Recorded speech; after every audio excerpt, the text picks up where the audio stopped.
The disrespect continues. The disrespect continues. And if they're not careful, dump divers in the WNBA, along with their pretend friends in the mainstream media, if they are not careful, they are going to end up getting exactly what they want. You heard properly, yes. The WNBA will achieve its goals. What do they want, you could ask? How will they resolve it? The WNBA and Caitlin Clark, who is dominating the league but wasn't meant to be the WNBA's poster girl, claim that Indiana fever poses the biggest threat. In order to address this, the league will be expanded, and guess what? The new teams will be able to select one player from each squad.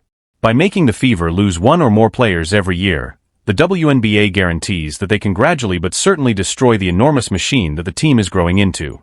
Now, Caitlin Clark is playing it cool. She's trying to please everyone. She's trying to keep her fan base happy. She's trying to ingratiate herself with a group of minimum wage earners that will never accept her. She is staying polite with the media, even though they constantly disrespect her. But there will come a point with Caitlin Clark when she has finally had enough. And I can hear you believe that Clark will just leave the league and move to Europe, where she could easily earn $110 a year if the WNBA is so determined to stop her. Her current actions suggest that she is helping the WNBA by staying in the United States. Only the W is unaware of it, though. WNBA season ending for many teams, there are already so many players heading overseas to play during the off-season. But with all of the drama currently surrounding the WNBA, on top of the low-paying salaries, some of these players are questioning if they'll even return. Now let's explore what will occur during the off-season. This is all orchestrated, what they're doing. None of this is on accident. It is absolutely, every bit of it is orchestrated. And it goes beyond trying to destroy Caitlin. The 2026 Indiana Fever season is over, but to put it mildly, it was fascinating. From being among the poorest in the WNBA the season before to entering the playoffs, the team owes a lot to their first-round performance. Caitlin Clark is an option. Clark entered with a lot of excitement after an amazing collegiate career, and she delivered on her promise by earning Rookie of the Year in her debut WNBA season, exceeding the other rookies by a wide margin. She wasn't the only player to do it, though. A number of additional players made contributions. Kelsey Mitchell in particular was a fantastic backcourt mate for Clark Aaliyah. In spite of her best efforts, Nalissa Smith, the starter for Boston, was a formidable presence in the paint and consistently scored in double figures. May Smith be leaving the W, and may additional players be leaving as well. During her exit interview, Storm player Gabby Williams warned the WNBA, if you want to keep international players, you need to do better. So here's what she had to say. The W thinks that they don't have to pay us more in order for us to be here. And I think I didn't express that when I first talked about prioritization. You know, our commissioner talked about us being able to, you know, make $700,000. That's not true at all. There's not one player who makes that. And we were promised, you know, team marketing agreements and league marketing agreements, but they've fallen quite short.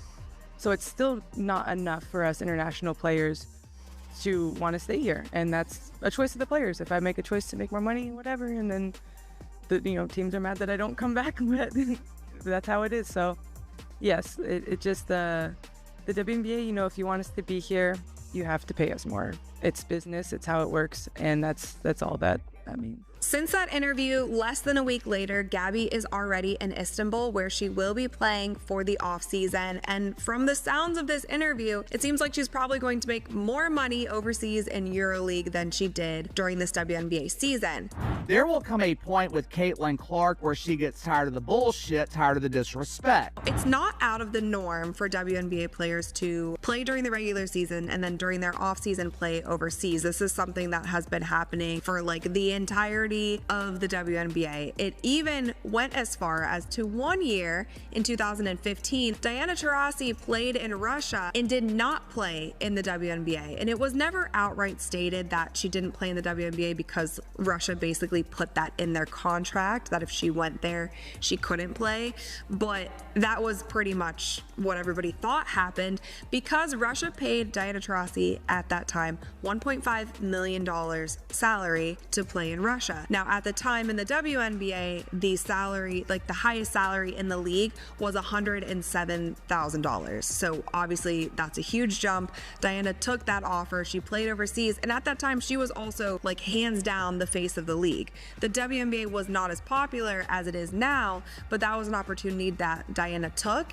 And I feel like with the growing popularity of the WNBA and with players able to, make money off brand deals and this and that, and their celebrity rising, there could be a world where more of these private owned EuroLeague teams, I could see some of these teams going after some of our star players in the WNBA. And if the money makes sense, if the business aspect makes sense, we could lose more players to playing overseas, like Gabby kind of alluded to. But the Golden State Valkyries expansion draft rules have finally been made public by the WNBA, following months of rumors.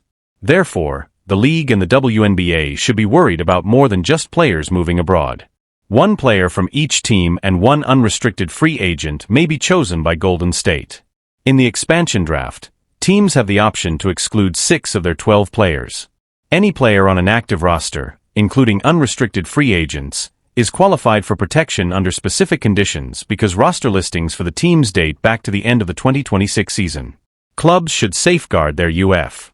Due to the fact that every team has a core available this offseason, a player may be CD, which is the NFL equivalent of a franchise tag for a maximum of 2 years. Kelsey Mitchell, a said-eligible UFA, would give Indiana exclusive negotiating rights in return for a Supermax contract. Teams are expected to submit protected player lists around 10 days before the expansion draft. Who was selected in the expansion draft will be made public by the league. Only 6 players from the Valkyrie expansion team are eligible for Fever's protection, as opposed to the state of Indiana disclosing the protected lists. The WNBA will hold an expansion draft at the end of the season so the Golden State Valkyries, the newest team in the league, may select players to help begin their franchise. Existing WNBA teams could only prevent up to 6 players from being selected if the fans had their way. Smith would not be among the many who have chosen not to rank him in their top 6. Smith had a fantastic start to the regular season, starting 37 of 40 games, but in the postseason, head coach Stephanie White lost faith in her. In the 2 games the Fever played against the Connecticut Sun, she played just 13 minutes. These players, in my opinion, are protective locks for the Fever on the fence and probably unprotected now that the terms have been properly decided. The Fever's Big 3, who helped Indiana return to the playoffs this season, will probably receive the first 3 protected spots. In 2026, Clark will probably play with a different starting forward. The first step to maintaining Mitchell as Kelsey Mitchell's primary objective this offseason is to protect her in the expansion draft.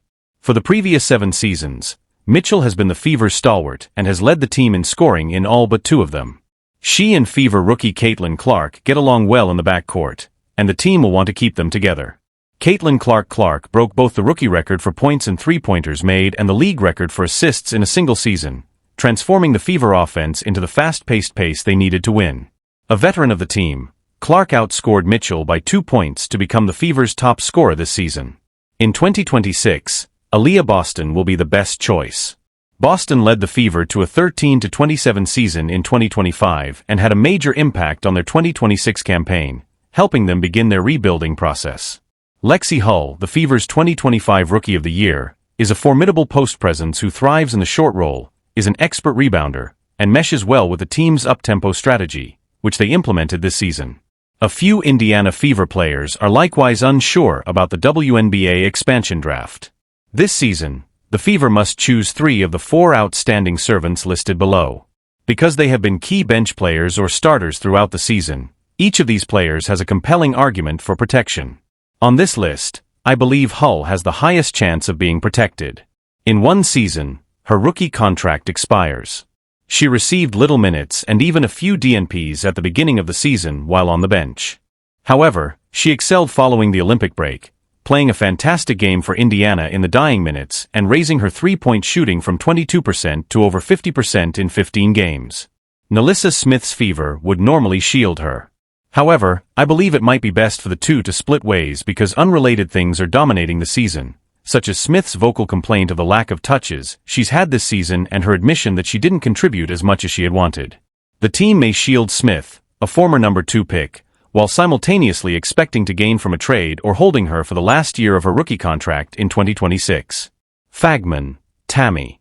The 32-year-old forward Lee has been an important member of the Fever, receiving Clark's cross-court passes in transition despite being limited to 22 regular season games due to 3 ailments to her thumb, foot, and shoulder. Being a restricted free agent, Fagel has a lot of potential as an agile forward who can spread the floor, but she needs to stay healthy because the Fever could match any offer she receives. Another injury-plagued forward, Dantist Iris, was suspended for nearly half of the season due to a preseason knee injury. However, she quickly returned to the starting lineup, providing much-needed depth to the front court. She still has 1 year left on her contract, and her ability to regularly make three-pointers gives the squad lots of room on the court and a burst of enthusiasm. These 5 players are probably going to be unprotected in the expansion draft, which means the Valkyries could take them. They won't all be chosen, though, just because they aren't protected. Each side will only select 1 player. In 2026, most of these athletes will have the opportunity to rejoin the Fever. In August 2025, Katie Lou Sampson took a year off to give birth to her daughter. Sampson returned to the WNBA. She stated in her goodbye interviews with Fever that it was much more difficult than she had anticipated due to the physical challenges of returning to the league after giving birth and maintaining a baby at the same time. Samuelson is expected to earn $180,000 from the Fever in 2026 and has 1 year left on her contract. She started the season in the starting lineup at 3, but because Clark took over at point guard this season, she was unable to shoot from 3, which caused her stats to drop. The number 7 pick in 2025, Grace Berger, saw a significant drop in playing time.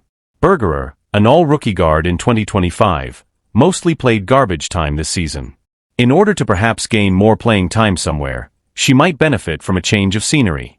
Despite having the Fever for 2 years, Victoria Saxton has not yet established herself as a regular rotation player despite being selected in the 3rd round of the 2026 election. Her best performance of the year came when she scored 5 points in 5 minutes during the regular season finale, while the starters were rested because of a fever. This cycle, Christy Wallace, who won bronze with Australia, was the only Olympian with a fever. Apart from that, she had a mixed season, starting 15 games at the 3 due to the fever until Hull took her spot at the end of the campaign. With Clark joining the team this season, she still has 1 year remaining on her rookie contract. Erica Wheeler, a 10-year veteran of the WNBA, just signed a significant 2-year contract that made her the most paid player in the league in 2025. Wheeler was moved from the starting lineup to the bench, but she was a vital veteran who helped Indiana's morale. This summer, Wheeler is an unrestricted free agent. What do you hope to achieve? More precisely, who do you believe the Valkyries will choose prior to the start of the upcoming season? Please share your thoughts in the comments section, subscribe, and enable all notifications so you don't miss anything. We'll see you in the next one after you click the video on the screen.